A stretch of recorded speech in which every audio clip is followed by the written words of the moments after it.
Picture this. You're standing on a freezing, blood-soaked battlefield. Demon King Gremory, this, centuries-old being of pure malice, flanked by two terrifying, legendary beasts, is holding a magical communication medallion. Right, the absolute worst time to take a call. Seriously. And from it plays a son's desperate voice. It's the voice of a prince revealing a horrific, kingdom-shattering betrayal to his own poisoned father, King Roark.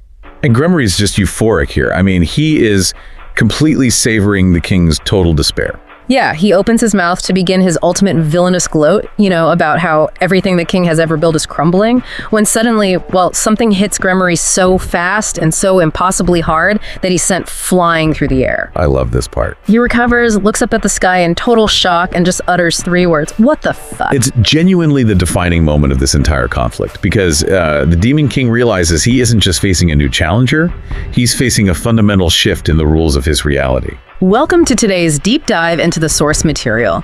We are unpacking the massive paradigm-shifting events in chapters 105 through 114 of Infinite Mana in the Apocalypse. And it is a wild ride today. It really is. Our mission for you today is to look at the collision between two entirely different concepts of power. On one side, we've got traditional psychological warfare waged by a demon who plays by the established rules of the world. Right. But on the other side, we have Noah, who is actively breaking the game's underlying mechanics. So we're going to track Noah's grueling completion of the Trial of Supremacy, the unprecedented rewards he gets, and how his arrival fundamentally shatters the Frozen Kingdom's greatest war. That concept of asymmetrical warfare is like the perfect lens for these sources. Because to understand why Noah's arrival is so devastating, we have to look at how he rewrites his own combat capabilities literally moments before dropping onto that battlefield. So let's start exactly there. Underground, in the final stage of the Trial of Supremacy, Noah is standing in this raging snowstorm on a frozen mountain. Stage 3, right? Exactly, and he's facing 5 apic beasts simultaneously. You've got an emperor penguin leading them, an arctic wolf, a white mamba, a snow leopard, and a wood frog. Which is quite the lineup. Yeah, and the emperor penguin actually takes a moment to be arrogant, basically vowing that no human will ever pass this trial and never will. Which, is a very traditional boss encounter mindset. The penguin assumes this will be a test of endurance and linear power. But Noah just doesn't play along. The penguin disappears immediately to try and dictate the tempo, but Noah instantly counters. He uses instant transfer to bypass the front line completely and targets the wood frog first. Okay, yeah, it's a support, basically. Right. He hits it with Enfeeble to slow it down and lands his sword strikes. Then he uses Shield Slam to physically shatter the Arctic Wolf's teeth. Brutal. And mid-fight, he drops a massive 30-meter iceberg directly onto the group. The white mamba doesn't dodge in time and is just dead. But here's where I want to pause, because what he does to the snow leopard is genuinely terrifying from a tactical standpoint. Oh, you're referring to the bone spears? Yes. He corners the snow leopard with bone spears, combined with devastation and his sword simultaneously, taking it out. But the sources note he absorbed the bone spears from the winged spider he fought earlier in this very same trial. So he isn't just using a pre-planned loadout. Exactly. He is actively compiling new source code mid-battle, Yeah. Replicating a skill in active combat for the first time and weaponizing it against the next target. And that real-time adaptation is why the woman overseeing the trial cannot contain her reaction. I mean, it defies the normal progression of magic users in this lore.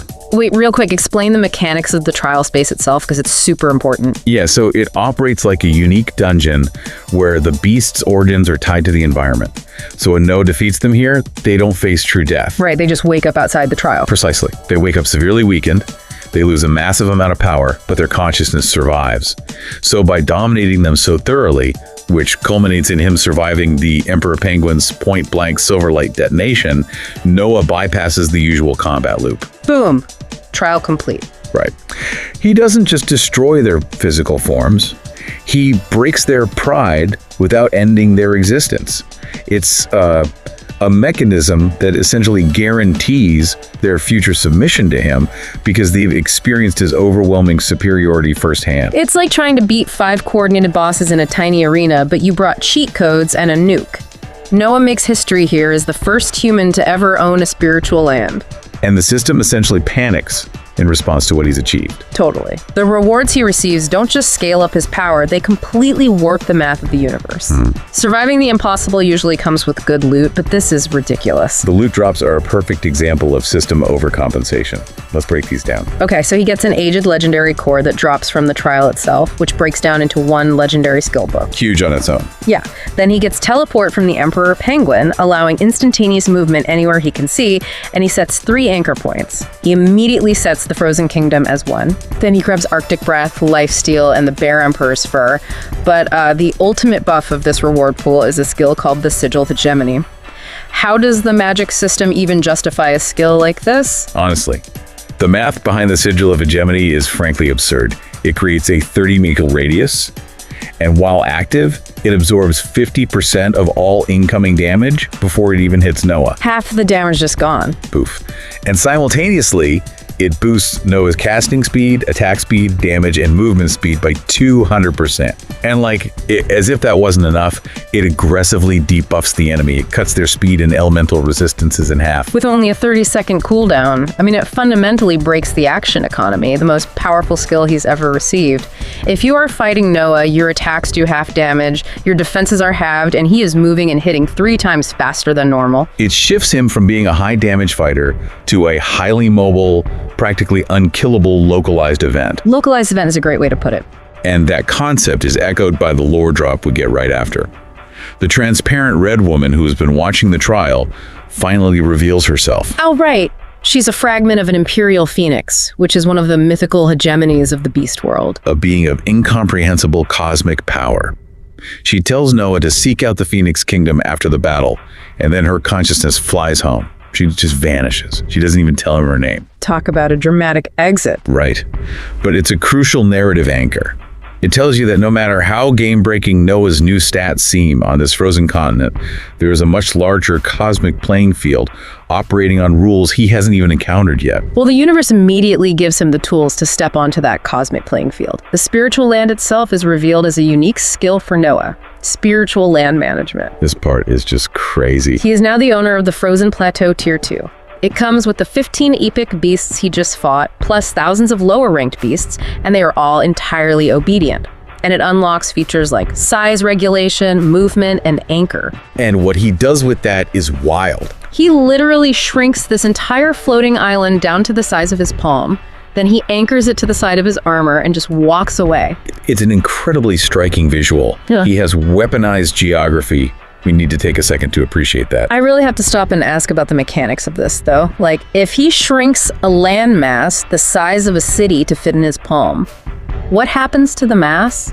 Why doesn't the sheer gravity of a compressed mountain range rip his leg off when he straps it to his belt? Well, physics has sort of left the chat here. Yeah. But essentially, he isn't just compressing physical matter, he's manipulating the spatial dimensions themselves. Okay, so like a pocket dimension. Exactly. Think of it like a localized gravity well or data compression applied to reality. He folds the spatial dimensions of the island into a pocket of reality where the internal physics are completely isolated from the external world. So when he anchors it to his armor, he's really just anchoring the doorway to that dimension, not the raw mass of the island itself. That makes so much more sense. He's carrying a tactical stronghold in his pocket, which is the exact kind of unpredictable asset you need when you are about to walk into a chaotic war zone.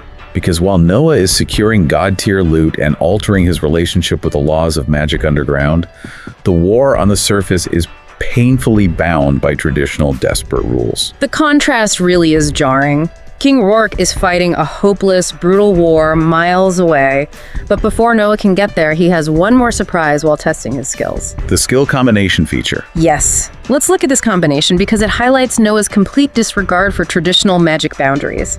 He fuses 2 polar opposites, the highly poisonous Plague Bearer and the restorative Saint's Return. Which, by all established rules of magic, a toxic spell and a holy healing spell should absolutely not be compatible.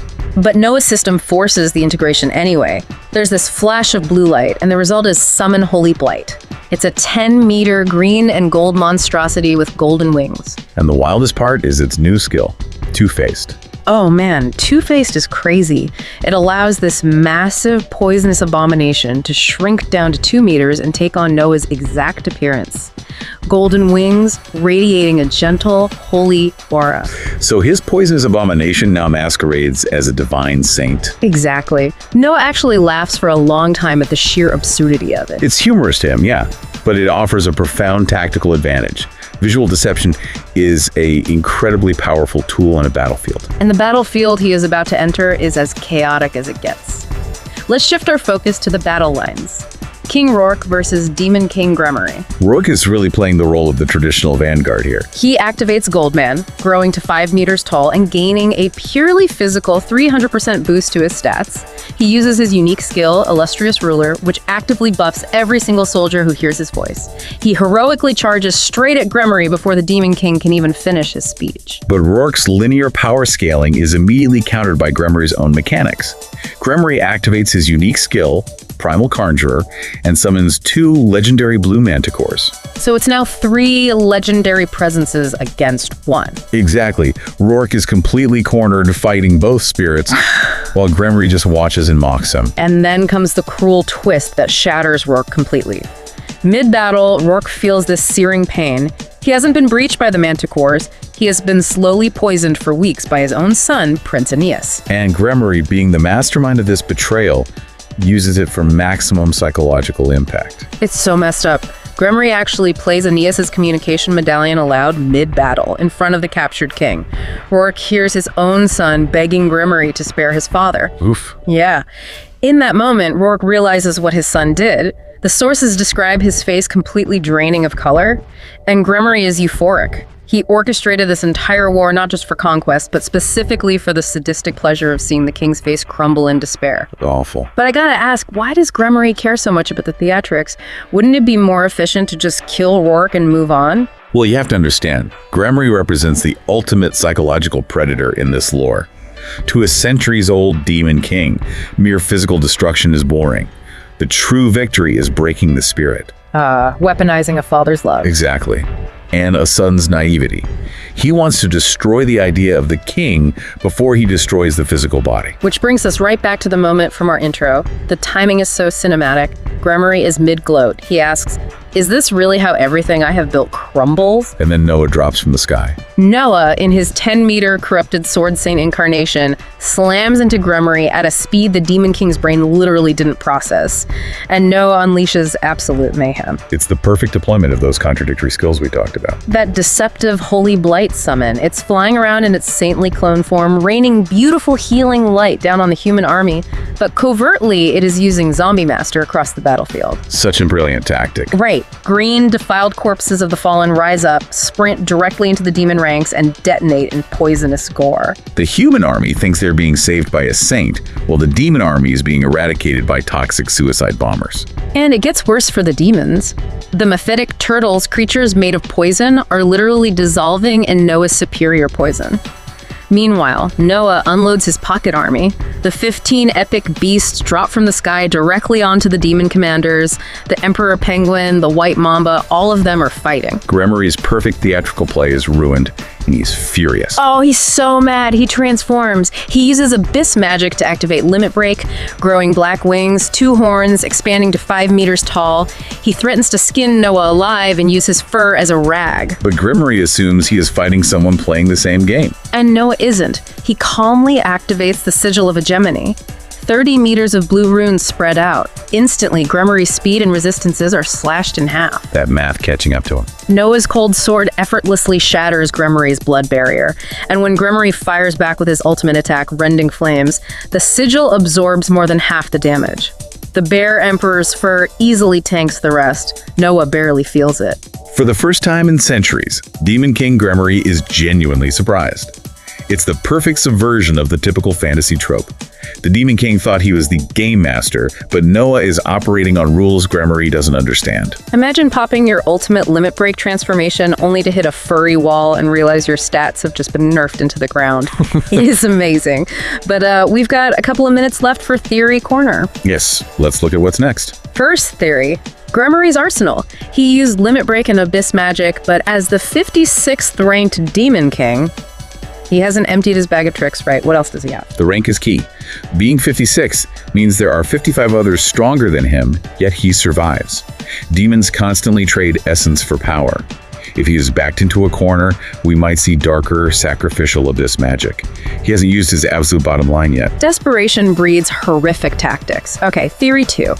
Prince Aeneas' fate. The sources reveal he was manipulated by a tampered memory stone from an illusion master demon king. He thought he was saving his father. It highlights the tragedy of psychological warfare. Can a betrayal born of magical manipulation be forgiven? Or is the prince permanently broken by his foolishness? King Roark is going to face an agonizing reality if he survives. And that leads me to a final provocative thought I want to leave you with today. We saw Noah use his skill to compress an entire ecosystem, shrink it, and pocket it, bending its beasts to his will. Weaponized geography. Right. So what is stopping him from doing the exact same thing to the demonic strongholds? Could the savior of the Frozen Kingdom eventually become a conquering force far more terrifying than the demons themselves? A localized event on a global scale. Exactly. Keep that in mind as you process everything we've unpacked today. That image of the Demon King realizing the fundamental rules of his universe just shattered. That might just be the beginning.